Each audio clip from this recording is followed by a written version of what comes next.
Halos 200 kilo ng hinihinalang botsa ang nakumpiska sa operasyon ng Manila Veterinary Inspection Board. Ang dalawang suspect sinubukan pang idispatcha umano ang ilan sa kanilang mga dala nang malaman nilang sinusundan sila ng mga otoridad. May news to go si Micaela Papa. Di lang pala tambak ng basura ang nagpasangsang sa bangketang ito sa Mabini, Caloocan kaninang umaga, kundi pati 20 kilo ng hinihinalang botsa. Nainitsa rito ng dalawang lalaki matapos mabuntutan ng Manila Veterinary Inspection Board. Nang maharang na ng VIB ang mga suspect sa Hermosa, lungsod ng Manila, tumambad ang halos 200 kilo pa ng hot meat na dadalhin daw sa Divisoria upang ibenta. Yung delivery ng botsa, babagsak muna sa Caloocan, tapos saka hihiwa-hiwain, ipaplastic, saka deliver nila sa Manila.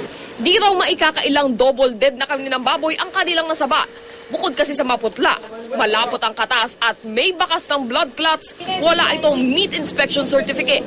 Gayunpaman, iginiit ng mga suspect na di nila alam na botsa ang kanilang dala, na ipinadeliver lang daw ng isang kaibigan.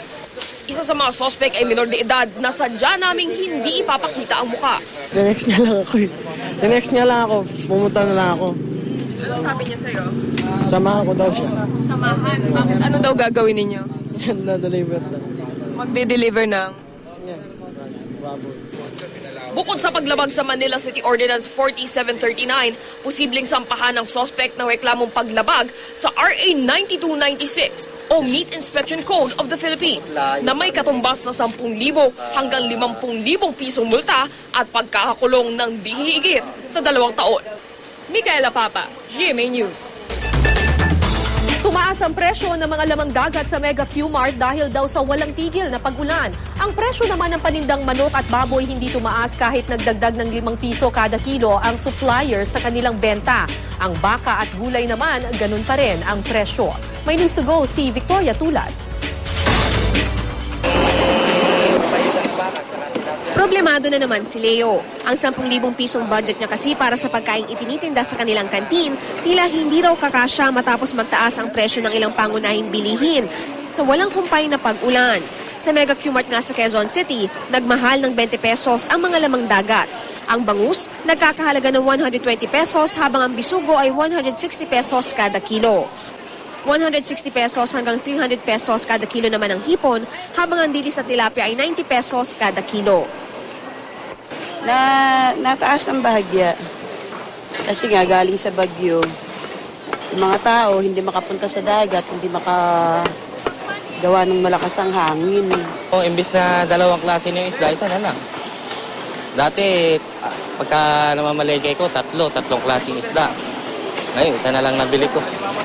Mula noong nakarang linggo, nadagdagan naman ng 5 piso ang benta ng mga supplier ng manok at baboy sa mga tindera sa palengke. Gayunman, hindi raw minamahala ng mga tindera ang kanilang paninda. 130 pesos kada kilo ang whole chicken, 55 pesos ang chicken feet at 80 pesos ang leeg. Sa baboy, 185 pesos pa rin ang kilo ng liempo. 170 pesos naman ang kasim at pigi, habang 140 pesos kada kilo ang ribs, pata at pork chop. Mahirap kasi lumaki ngayon ng baboy. Dahil una, tag-ulan, nakakasakit ng iba. Kaya hindi lumalaki. Kaya yung presyo nila, umagalaw. Kami naman, mga tindera, hindi makapagtaas.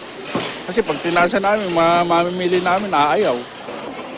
Sa kabila ng mga pag-ulan, hindi naman daw gumalaw ang presyo ng baka at gulay. 235 pesos ang sirloin at round steak, 215 pesos ang brisket, 400 pesos ang tenderloin at 140 pesos kada kilo ang bulalo.